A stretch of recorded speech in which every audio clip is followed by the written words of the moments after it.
70대 시어머니 박명자는 8년 전 결혼한 막내 아들의 아내 윤지혜에게 완벽한 예비 며느리로 대했다. 그녀는 정중하고 예의 바르고 세심했다. 하지만 결혼 1년 후부터 미묘한 변화가 시작된다. 지혜는 명자의 전화를 받지 않고 명절에 오지 않으며 손녀를 안기조차 꺼린다. 명자가 명절을 준비해도 지혜 쪽 가족만 초대된다. 손녀 돌잔치에서 명자는 구석 자리에 안겨지고 외할머니가 손녀를 안고 사진을 찍는 동안 친할머니인 명자는 먼 발치에서만 바라본다. 결국 육아 때문에 명자를 찾았을 때 명자는 선을 긋는다. 앞으로는 급한 일도 연락 안 할 테니 걱정하지 말라고. 1년이 흐르고 큰 며느리 은영이의 진심 어린 배려가 명자를 위로한다. 명자는 이제 인생을 다시 시작하기로 결심한다. 필요할 때만 찾는 사람에게는 더 이상 기대하지 않으면서 자신을 진심으로 대하는 사람들과의 관계를 깊게 한다. 2016년 봄 서울 강남구 압구정동의 고급 아파트 45층 창밖으로 봄날의 한강이 내려다 보인다. 박명자는 80대 초반의 아버지를 모신 거실에서 한 손에는 간식을 들고 다른 한 손으로는 손자의 손을 잡고 있었다. 70세의 나이에도 그녀는 여전히 단정했다. 흰 머리를 곱게 단장하고 항상 편한 듯 하면서도 위험 있는 모습. 40년을 남편과 함께 자신의 역할을 충실히 해온 여인의 풍채였다. 딸 같은 큰 며느리 은영이가 부엌에서 나왔다.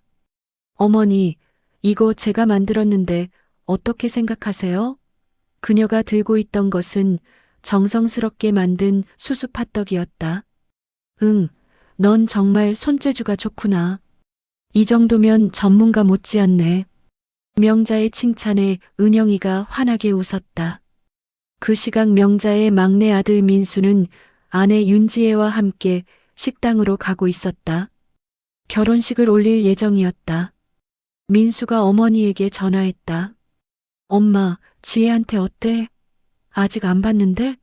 명자는 이미 지혜에 대한 기대감이 가득 찬 목소리였다. 응, 곧 만나자마자 알겠지. 근데 너 좋으면 엄마도 좋아. 행복하려무나. 명동의 한 식당. 고급스럽지만 따뜻한 분위기의 공간이었다. 명자는 이미 도착해 자리에 앉아 있었다. 그녀가 일부러 좋은 곳을 예약했던 것이다. 미래의 며느리를 만나는 자리니까. 약속 시간보다 30분 먼저 도착한 명자는 자신의 모습을 여러 번 확인했다. 옷주름은 없나, 머리는 괜찮나. 첫 인상이 얼마나 중요한지 알고 있었기에 최선을 다했다. 바로 그때 민수가 지혜와 함께 들어섰다. 지혜는 정말 아름다웠다. 키는 작은 편이었지만 단정한 검은 슈트, 깔끔하게 묶은 생머리, 그리고 밝은 미소. 명자는 그 미소에 마음이 따뜻해지는 것을 느꼈다. 어머니, 만나 뵙게 되어 정말 영광입니다. 민수 오빠한테 어머니 이야기 많이 들었습니다. 항상 아들을 이렇게 훌륭하게 키우셨다고요. 지혜가 허리를 깊이 굽혀 인사했다. 명자는 그 장면에서 미간을 훤히 펼 수 없었다. 이렇게 예의 바른 아이가 있을까? 응, 고마워. 앉자. 명자가 손짓했다. 자리에 앉은 지혜는 계속해서 명자의 이야기에 귀를 기울였다. 명자가 이 집의 떡국이 정말 맛있다고 하자 지혜는 즉시 떡국을 주문했고 어머니는 뭘 드실래? 라며 세심하게 챙겼다. 아, 내가 요즘 소화가 잘 안 돼서 명자가 말하자마자 지혜가 그럼 닭백숙이 좋습니다. 소화도 잘 되고 영양도 좋거든요라며 권했다. 마치 자신의 아들을 이해하는 아내가 시어머니도 이해하려는 듯이. 식사를 마치고 차를 마실 때 명자는 지혜에게 물었다. 지혜야, 너 직장은 어떻게 되니? 대기업 마케팅 과장입니다. 최근 3년 연속 우수상을 받았어요. 민수가 자랑스럽게 덧붙였다. 좋은 딸을 만났네. 민수, 너 정말 복 받은 거 맞다. 헤어질 때 지혜는 또다시 명자의 손을 꼭 잡으며 말했다. 어머니, 오늘 뵙게 되어 정말 기뻤습니다. 다음에 또 찾아뵙겠습니다. 부족한 점이 많겠지만 열심히 배우겠습니다. 명자의 눈에 눈물이 맺혔다. 자신이 바랐던 며느리가 바로 이런 사람이었다. 집에 돌아와 남편에게 말했다. 여보, 우리 민수가 정말 좋은 사람을 만났어. 이 정도면 말이 안 될 정도로 착한데? 남편도 고개를 끄덕였다. 그래, 내가 봐도 괜찮은 아이야. 민수가 정말 복 받은 것 같아. 그 후 몇 달간 지혜는 일주일에 한 번씩 명자의 집을 찾아왔다. 올 때마다 과일, 건강식품, 때론 한의사 친구한테서 추천받았다는 명자의 허리에 좋은 약초까지 챙겨왔다. 어머니, 제가 하나하나 물어봤는데 허리에는 이게 정말 좋다고 해요. 꾸준히 드시면 좋아질 거예요. 명절 때는 더욱 그러했다. 설날이 되자 지혜는 먼저 전화를 했다. 어머니, 저 설날에 뭘 도와드리면 될까요? 저 만드는 것도 좋아하고 무엇이든 시키세요. 명자는 이 말을 들으며 우리 민수 정말 복받은 아이라는 말을 또 반복했다. 설날 아침 지혜는 일찍부터 왔다. 능숙하지는 않지만 열심히 부엉이를 도왔다. 어머니, 이렇게 하는 거 맞나요? 하며 하나하나 묻고 배웠다. 차례 때도 그러했다. 아직 정식 며느리가 아닌데도 지혜는 큰 며느리 은영이 앞에서 절을 했다. 지혜야, 아직 안 해도 돼. 은영이가 말했다. 아니에요. 저도 이제 가족이 될 사람인데 당연히 해야죠. 지혜의 말에 명자의 가슴이 뭉클했다. 그날 밤 설거지를 할 때 지혜가 옆에서 도왔다. 어머니 앉으세요. 제가 할게요. 아, 지혜야 피곤할 텐데 아니에요. 어머니께서 하루 종일 고생하셨는데 제가 이 정도는 해야죠. 명자는 남편에게 말했다. 여보, 우리 민수가 정말 복 받은 것 같아. 저렇게 착한 아이를 만나다니. 결혼을 앞둔 시간들 내내 지혜는 완벽했다. 예단을 준비할 때도, 예물을 맞출 때도, 식장을 정할 때도 어머니 생각이 어떠신가요? 라며 항상 시어머니의 의견을 물었다. 명자가 요즘은 신부 쪽에서 결정하는 게 맞지 않을까? 라고 하면 아니에요. 어머니, 저는 어머니 뜻을 따르고 싶어요라는 대답이 돌아왔다. 드디어 결혼식 날이 되었다. 신부 대기실에서 본 지혜는 정말 아름다웠다. 순백의 웨딩드레스가 그녀의 우아함을 더했다. 명자가 들어가자 지혜는 눈물을 글썽이며 다가왔다. 어머니, 오늘부터 정말 어머니의 딸이 됩니다. 잘 부탁드립니다. 부족한 점이 많겠지만 열심히 배워서 좋은 며느리가 되겠습니다. 명자도 눈물이 났다. 자신이 얼마나 좋은 며느리를 얻었는지 세상이 알아주기를 바라는 마음이었다. 결혼식은 화려했다. 패백을 올릴 때 지혜는 정성스럽게 절을 했다. 한 번, 두 번, 세 번, 네 번. 전통 방식 그대로. 어머니, 아버지 잘 부탁드립니다. 효도하겠습니다. 그 말을 들으며 명자는 또 눈물을 흘렸다. 이렇게 예의 바른 아이가 자신의 며느리가 되다니. 결혼 1년이 지났을 무렵 명자는 처음으로 이상함을 감지했다. 전화였다. 명자가 전화를 하면 예전처럼 지혜가 직접 받지 않았다. 대신 민수가 받았다. 엄마, 지혜가 지금 샤워 중이에요. 엄마, 지혜가 회사 야근이에요. 엄마, 지혜가 친구 만나러 나갔어요. 한두 번이라면 그렇다고 생각했을 것이다. 하지만 이것이 반복되었다. 명자가 전화할 때마다 항상 지혜는 없었다. 처음엔 정말 바쁜 걸 거라고 생각했다. 직장도 다니고 집안일도 해야 하니까. 하지만 뭔가 계속 가슴 한 구석이 찜찜했다. 어느 날 명자는 정말 급한 일이 생겼다. 큰 며느리 은영이가 수술을 하는데 명자가 병원에 가야 했다. 택배도 올 예정이었기에 민수 집 열쇠가 필요했다. 그래서 명자는 지혜에게 직접 전화했다. 벨이 울렸다. 한 번, 두 번, 세 번, 네 번. 받지 않았다. 혹시 못 들었나 싶어 다시 걸었다. 이번에도 마찬가지였다. 5번이나 벨이 울렸지만 받지 않았다. 나중에 민수한테 물어봤다. 지혜 그날 집에 있었대니? 응, 엄마. 아마 화상회의 중이었나 봐. 화상회의는 끝났고도 한참 후에 또 전화했는데 명자의 질문에 민수는 버벅거렸다. 그 순간 명자는 알았다. 이건 화상회의가 아니다. 아무도 모르는 일이 일어나고 있다. 그날부터 명자의 마음에는 미세한 불안감이 자리 잡았다. 처음엔 그런 생각을 밀어냈다. 저렇게 예의 바른 아이가 설마 시어머니의 전화를 일부러 피할 리 없다고. 하지만 몇 날이 지나자 민수가 조심스럽게 전화했다. 엄마, 잠깐 통화할 수 있어? 응, 무슨 일이니? 저기 엄마 지혜가 그러는데 민수가 말을 머뭇거렸다. 뭐?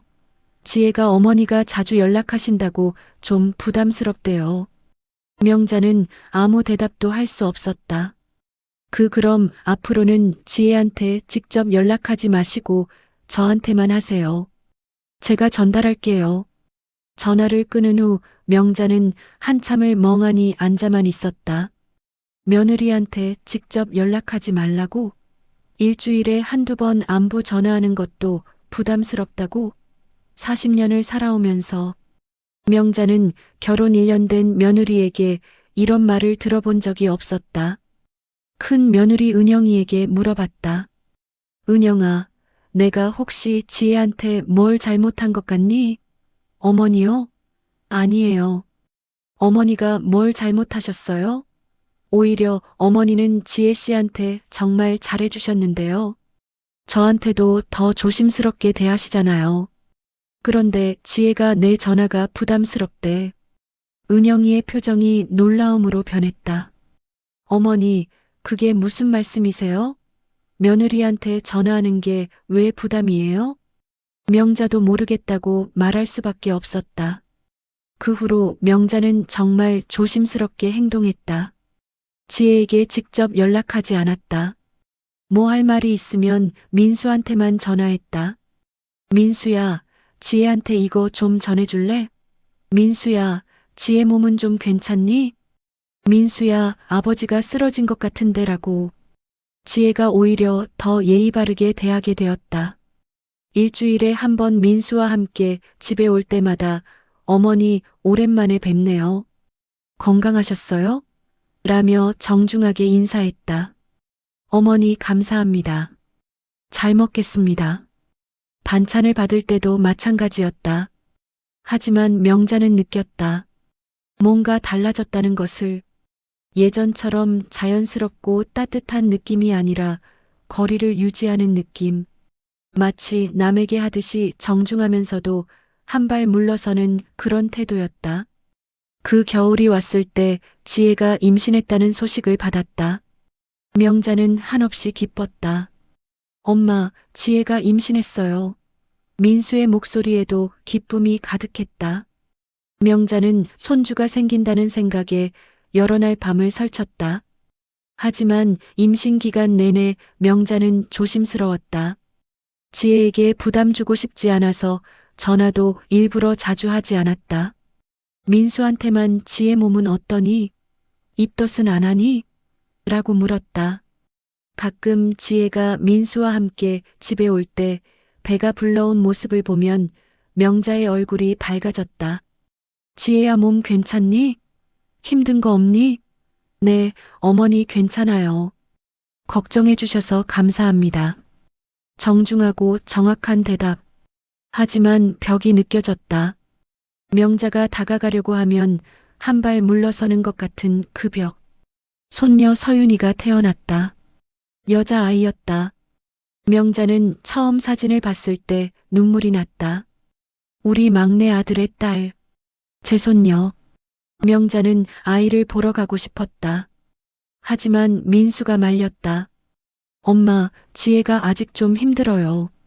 산후조리원 가서 안정되면 그때 오세요. 명자는 병원에 가기로 마음먹었다.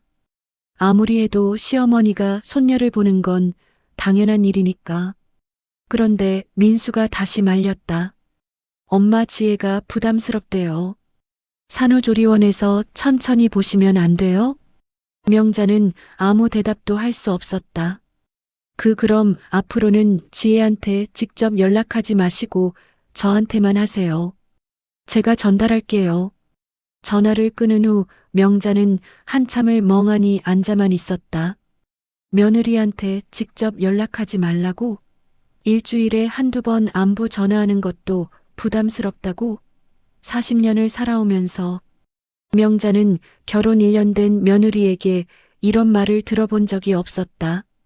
결국 산후조리원에는 일주일 후에 갔다. 민수가 정한 날짜에 산후조리원. 남편과 함께 간 명자는 들어가서 깜짝 놀랐다. 지혜 씨 부모님도 와 계셨다. 그들은 서윤이를 자유롭게 안고 뽀뽀도 했다. 명자는 한 번도 안아보지 못했다. 지혜가 말했다. 어머니, 아기가 아직 약해서요. 나중에 좀 크면 그때 많이 안아주세요. 1시간쯤 있다가 명자는 나왔다. 차 안에서 남편이 말했다. 당신도 느꼈지. 우리가 뭐 남인 것처럼 대했잖아. 그렇네요. 명자의 목소리는 무거웠다. 돌잔치가 다가왔을 때 명자는 모든 것을 준비했다. 예쁜 분홍색 한복도 맞추고 금반지도 만들었다. 서윤아라고 이름까지 새겨서. 하지만 호텔 돌잔치에서 벌어진 일들은 명자의 마음을 완전히 부러뜨렸다. 명자는 구석 자리에 안겨졌다. 일반 손님들이 앉는 뒷자리에. 반면 지혜 쪽 가족은 돌상 바로 옆 제일 앞자리에 앉았다. 지혜 씨 부모님, 지혜 씨 언니의 가족, 친정 친척들 모두 앞에. 우리 쪽 식구들은 띄엄띄엄 흩어져 있었다. 마치 우리가 주인공 가족이 아니라 일반 손님인 것처럼. 명자가 안고 선물해준 한복은 입혀지지 않았다. 지혜 쪽에서 준비한 다른 한복을 입고 있었다. 금반지도 손에 끼워져 있지 않았다. 사진 속 서윤이의 손에는 반지가 없었다. 명자가 정성스럽게 이름까지 새겨서 준 금반지는 어디론가 사라져 있었다. 사진 촬영 때 명자의 마음은 완전히 부러졌다. 먼저 저희 가족끼리 찍고 그 다음에 어머니 아버님하고 따로 찍을게요. 지혜의 말에 명자는 저희는 뭡니까? 서윤이의 친할머니, 친할아버지인데? 라는 질문을 삼켰다. 친과 어른들과 함께라는 사회자의 멘트에 명자는 가슴이 철렁 내려앉았다. 친과 어른들. 마치 우리가 멀리 사는 먼 친척처럼 들렸다. 그날 밤 명자는 결심했다. 더 이상 기대하지 않겠다고. 어차피 지혜 씨에게 우리는 가족이 아니니까. 필요할 때만 찾는 관계니까. 그리고 3개월 후 그 순간이 왔다. 민수가 전화했다. 엄마, 저기 엄마한테 부탁드릴 게 있어서요. 부탁? 명자는 불길한 예감이 들었다. 지혜가 다음 달부터 복직을 해야 하거든요. 서윤이를 봐주실 수 있으세요? 어린이집은 대기가 밀려서. 그 순간 명자는 모든 것을 깨달았다. 민수야, 그렇게 부담스럽다던 엄마한테 이제 와서 아이를 봐달라고? 엄마, 지혜가 정말 급해서 그래요. 육아 휴직도 더는 못 내요. 그건 지혜 씨의 문제지 내가 해결해 줄 문제가 아니야. 명자는 단호했다. 지혜 씨, 그동안 우리가 부담스럽다면서 그렇게 거리를 두고 싶어 했잖아요. 평소에 그렇게 선을 그어놓고 이제 와서 도와달라는 건 너무하지 않은가요? 그리고 명자는 덧붙였다. 앞으로는 급한 일도 연락 안 할 테니 걱정하지 마세요. 전화를 끊은 후 명자의 손은 떨렸다. 하지만 후회는 하지 않았다. 이제 자신의 인생을 살아야 한다고 생각했기 때문이었다. 필요할 때만 찾는 사람에게 더 이상 기대할 수 없다고 생각했기 때문이었다. 며칠 후 지혜 씨로부터 전화가 왔다. 운다는 목소리였다. 어머니, 저 정말 죄송해요. 철이 없었어요. 하지만 명자는 흔들리지 않았다. 지혜 씨, 이제 와서 철이 없었다고 말하는 건 늦었어요. 더 이상 기대하지 않으면 실망도 없다. 명자는 그제야 이 말의 진정한 의미를 깨달았다. 그리고 그 깨달음이 그녀를 편하게 해주었다. 남편 이종훈이 화장실에서 쓰러진 지 한 달이 지났다. 다행히 일시적인 저혈압이었지만 명자의 마음은 자주 철렁거렸다. 나이가 나이인 만큼 언제 또 무슨 일이 생길지 모르니까. 그날 아침 명자는 남편의 손을 잡고 병실에 앉아 있었다. 준노는 회사 일이 있다며 먼저 갔고 민수가 남았다가 이제 가려고 했다. 엄마, 제가 저녁 때 다시 올게요. 그래, 가봐라. 민수가 나간 후 명자는 혼자 남편의 손을 잡고 있었다. 그러다 문득 그날의 전화가 떠올랐다. 아침에 남편이 쓰러져 응급실에 실려가는 와중에 지혜가 한 말. 또 제발 좀. 무슨 뜻일까? 그제야 명자는 깨달았다. 그건 민수를 향한 말이 아니라 지혜 자신에게 하는 말이었다. 또 시어머니한테 연락이 왔다니. 제발 좀 그만해. 손녀의 아버지가 응급실에 실려가는 와중에도 시어머니의 전화가 부담스럽다니. 명자는 아무 말도 할 수 없었다. 그저 아픈 가슴으로 남편의 손을 꼭 잡았다.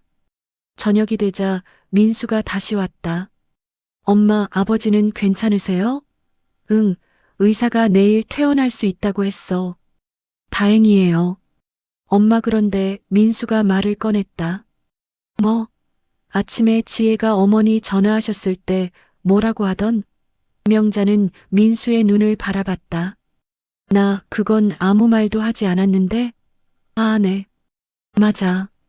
아무 말도 하지 않으셨네요. 민수는 눈을 마주치지 못했다. 명자는 알았다. 아들이 거짓말을 하고 있다는 것을.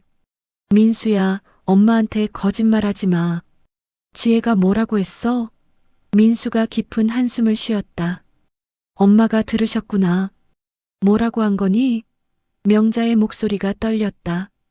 지혜가 어머니가 자주 연락하신다고. 민수가 말을 이었다. 복직해야 하는데 항상 시어머니 때문에 신경 쓰인대요. 그래서 명자는 아무 말도 할 수 없었다. 민수야, 남편이 응급실에 가는 와중에 그게 부담스럽다고? 엄마, 그건 지혜가 스트레스를 많이 받아서 그런 거고. 스트레스?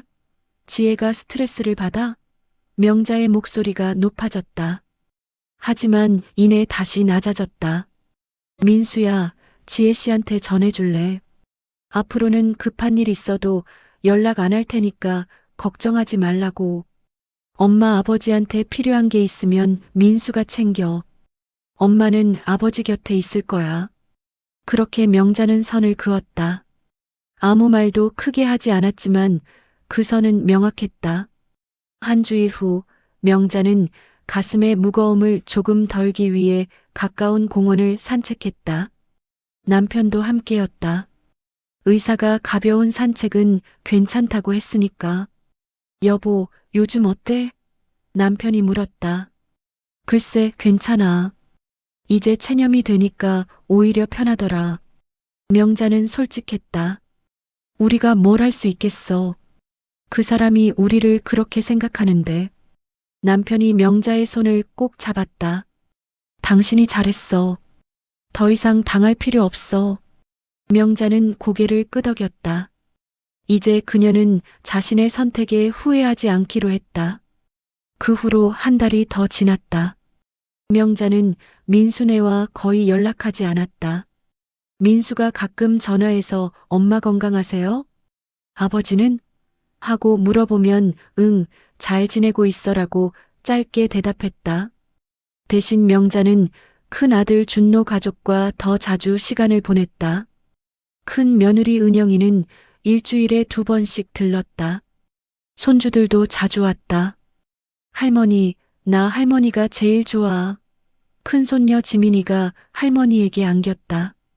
명자는 그 포근함에 눈물이 날 뻔했다. 이게 진짜 가족이구나. 이게 진짜 사랑이구나.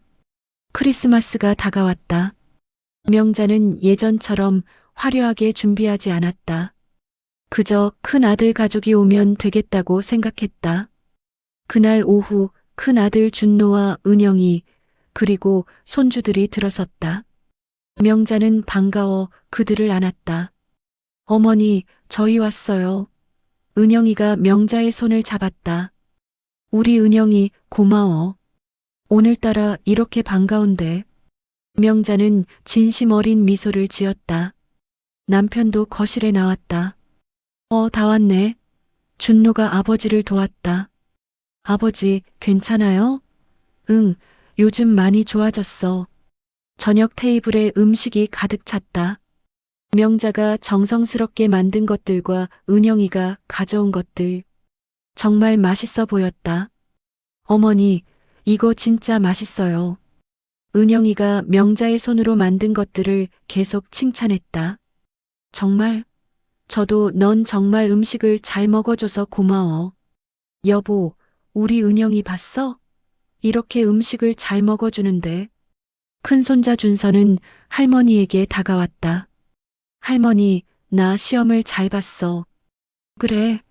그럼 더 열심히 공부해라. 할머니 기대할게. 명자가 준서의 머리를 쓸어내렸다.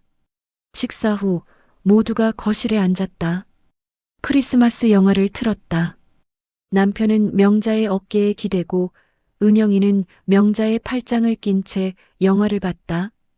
그 순간 명자의 핸드폰이 울렸다. 민수였다. 명자는 받지 않았다. 이미 저녁 시간인데 뭘 또 부탁하려는 건가 싶었기 때문이었다. 잠시 후 메시지가 왔다. 엄마, 지혜가 아기랑 내일 보고 싶대요. 안 될까요? 명자는 답장을 했다. 내일이라도 괜찮아. 그땐 언제든 와도 돼. 할머니가 보고 싶어? 그렇다. 손녀를 보고 싶은 건 여전했다. 하지만 며느리와의 관계는 별개였다. 명자는 이제 그걸 명확히 구분할 수 있었다. 영화를 보면서 명자는 생각했다. 명절이 뭔가 가족들이 함께하는 시간. 하지만 필요할 때만 찾는 사람들과는 진짜 명절을 보낼 수 없다. 어머니, 뭐 생각하세요? 은영이가 물었다. 아, 그냥 다행이라는 생각을 했어. 우리 가족이 있어서 말이야. 명자는 은영이의 손을 잡았다. 은영이의 눈에 눈물이 맺혔다. 어머니, 저는 어머니를 진짜 엄마처럼 생각하는데 지혜 씨가 어머니를 이렇게 대하다니. 그건 그 사람의 선택이야. 우리가 할 수 있는 건 우리를 소중하게 여기는 사람들을 사랑하는 거야. 명자는 은영이를 안았다. 그 밤 준노는 아버지와 대화를 나눴다. 아버지, 요즘 어떠세요? 응, 이제 괜찮아. 오히려 마음이 편해졌어. 더 이상 누구 눈치도 안 봐도 되니까. 준노는 아버지의 말에 고개를 끄덕였다. 아버지 말씀이 맞는 것 같아요. 저도 엄마랑 아버지가 이렇게 편해하시니까 보기 좋아요. 아이들도 할머니, 할아버지랑 더 자주 만나고 싶어 하고요. 남편은 다시 말했다. 우리 아들이 좋은 친구를 만났으니까 다행이지. 인생이 이 정도면 충분해. 다음 날 오후 민수가 서윤이를 데리고 왔다. 지혜 씨는 없었다. 서윤이는 명자를 보자 금방 알아봤다. 할머니, 명자는 손녀를 안아 올렸다. 서윤이는 벌써 세 돌이 넘어 말도 제법 하고 있었다. 할머니 보고 싶었어. 명자의 가슴이 철렁했다. 아이는 죄가 없었다. 아이는 그저 할머니를 본다는 것만으로 기뻤다. 할머니도 너한테 보고 싶었단다. 많이 자랐네. 명자는 서윤이의 뺨에 뽀뽀했다. 어제는 괜찮은데 오늘 또 뛰어다니는 아이를 보니 할머니의 마음이 복잡했다. 하지만 명자는 이내 마음을 정했다. 서윤이는 사랑한다. 지혜 씨는 별개다. 이 둘을 섞어서 생각할 필요가 없다. 할머니, 뭐해? 서윤이가 물었다. 할머니 지금 밥 준비하는 중인데 너 도와줄래? 응. 서윤이가 커다란 대답을 했다. 민수는 거실에 앉아 있었다. 엄마, 감사합니다. 지혜도 많이 반성하고 있어요. 명자는 대답하지 않았다. 반성을 입으로만 하는 건 의미가 없다고 생각했기 때문이었다. 대신 명자는 서윤이를 부엌에 데리고 갔다. 이거 봐, 할머니가 무게 불린 떡인데 너 좋아해? 서윤이가 눈을 반짝였다. 응, 맛있어. 식사를 할 때 서윤이는 계속 할머니에게 달라붙었다. 할머니, 나 이거 먹을까? 할머니는 응, 할머니랑 함께 먹자. 명자는 서윤이 옆에 앉아 아이의 밥을 도와줬다. 할머니, 이거 해줄 때마다 생각나. 서윤이가 떡을 먹으며 중얼거렸다. 명자는 눈물을 참았다. 그 말 한마디가 얼마나 큰 위로가 되는지 아이는 모를 것이다. 식사 후 명자는 민수에게 말했다. 민수야, 서윤이는 언제든 데리고 와. 할머니가 너 보고 싶어? 감사합니다, 엄마. 그런데 너희 문제는 너희가 해결해야 해. 엄마는 도와줄 수 없어. 민수가 고개를 끄덕였다. 명자는 서윤이가 떠날 때까지 안아주고 뽀뽀해줬다. 그리고 민수에게 말했다. 다음에 또 와. 그렇게 명자는 서윤이를 사랑했다. 지혜와 관계없이 그저 손녀로서 사랑했다. 한 달에 한 번씩 민수가 서윤이를 데리고 왔다. 지혜 씨는 단 한 번도 함께 오지 않았다. 그래도 괜찮았다. 명자는 이미 그걸 받아들였으니까. 가끔 서윤이가 할머니를 보고 싶다고 하면 민수가 데리고 왔다. 명자는 서윤이에게 맛있는 음식을 해주고 함께 놀아주고 사랑한다고 말해줬다. 그것으로 충분했다. 명자는 그렇게 생각했다. 2024년 초겨울. 명자는 산책길에 남편과 함께 손을 잡고 있었다. 가을이 물드는 공원에서 여보, 요즘 행복해? 남편이 물었다. 응, 행복해. 너는? 나도 행복해. 이제 우리 인생을 사니까. 명자는 남편의 팔짱을 낀 채 걸었다. 준노의 가족과는 일주일에 한두 번 만났다. 큰손자 준서는 이제 중학생이 되었지만 여전히 할머니를 자주 찾았다. 할머니, 나 할머니가 제일 좋아. 그 말이 명자를 가장 행복하게 만들었다. 큰손녀 지민이는 초등학교 4학년이 되었다. 할머니, 할머니하고 살고 싶어. 명자는 그럴 수 없다고 했지만 지민이는 주말마다 할머니 집에 와서 밤을 새웠다. 큰 며느리 은영이는 여전히 일주일에 2번은 들렸다. 어머니, 저랑 함께 산책할래요? 그런 청유 하나가 명자의 하루를 밝게 만들었다. 명자와 남편은 여행도 다녔다. 제주도에 가기도 하고 경주 불국사도 다녀왔다. 젊을 때는 아이들 때문에 여행을 제대로 못했었는데 이제야 그게 가능했다. 친구들과도 더 자주 만났다. 등산 모임에 나가고 성당 봉사 활동도 했다. 한 달에 2번씩 정기 모임을 했다. 등산 모임에서 만난 친구 정숙이가 명자를 봤다. 명자야, 넌 요즘 표정이 정말 좋아졌어. 뭐 좋은 일 있었어? 명자는 웃었다. 아, 그냥 포기했어.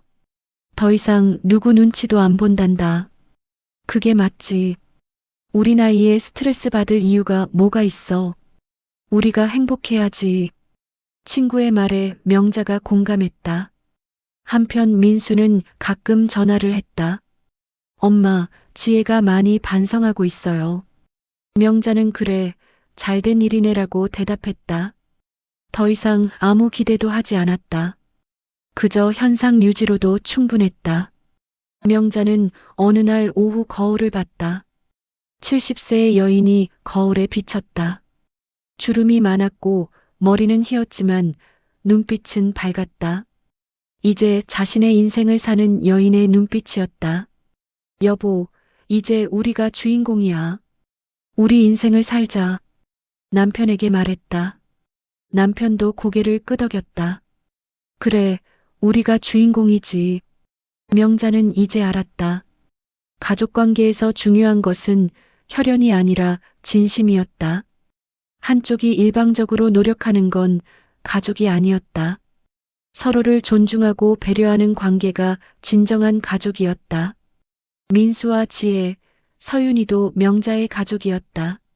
하지만 그들과의 관계는 지금 그 정도가 맞다고 명자는 생각했다. 서윤이는 사랑했지만 며느리와는 거리를 두면서 그게 모두에게 편한 방식이었다. 명자는 이제 만족했다.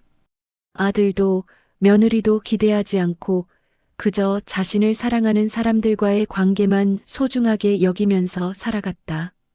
어느 날 저녁 명자는 남편과 함께 아침 산책을 나갔다.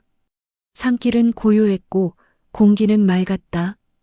여보, 우리 앞으로도 잘 살자. 응, 우리 행복하게 살자. 그렇게 명자는 새로운 삶을 시작했다. 남편과 함께, 자신을 사랑하는 사람들과 함께. 제 이야기는 여기까지입니다. 혹시 저와 비슷한 상황에 있으신 분들이 계시다면 당부드리고 싶어요. 첫째, 관계는 서로 만들어가는 것입니다. 한쪽이 일방적으로 노력한다고 되는 게 아닙니다. 둘째, 손주를 방패로 쓰는 건 비겁한 것입니다. 정말 할머니를 사랑한다면 평소에 할머니와 좋은 관계를 만들려고 노력했어야 합니다. 셋째, 나이 들었다고 해서 무조건 참을 필요 없습니다. 우리도 존중받을 권리가 있습니다. 넷째, 진짜 가족이 누구인지 보세요. 힘들 때 옆에 있어주는 사람, 기쁠 때 함께 기뻐해주는 사람이 진짜 가족입니다. 다섯째, 기대하지 않으면 실망도 없습니다. 그것이 마음 편하게 사는 방법입니다. 여섯째, 남은 인생을 위해 사세요. 그 귀한 시간을 누군가 때문에 스트레스 받으면서 살 이유가 없습니다. 일곱째, 자신의 선택에 당당하세요. 저는 70살입니다. 제 인생에서 얼마나 많은 시간이 남았을까요? 그 시간을 누구 눈치 보면서 불행하게 살 수는 없어요. 저는 제 선택에 후회하지 않습니다. 저는 지금 행복합니다. 그리고 그것이 가장 중요한 것입니다. 구독과 좋아요는 저희에게 큰 힘이 됩니다. 여러분의 따뜻한 응원이 더 좋은 이야기를 전하는 원동력이 되어요. 구독 버튼과 좋아요 버튼을 눌러주시면 감사하겠습니다.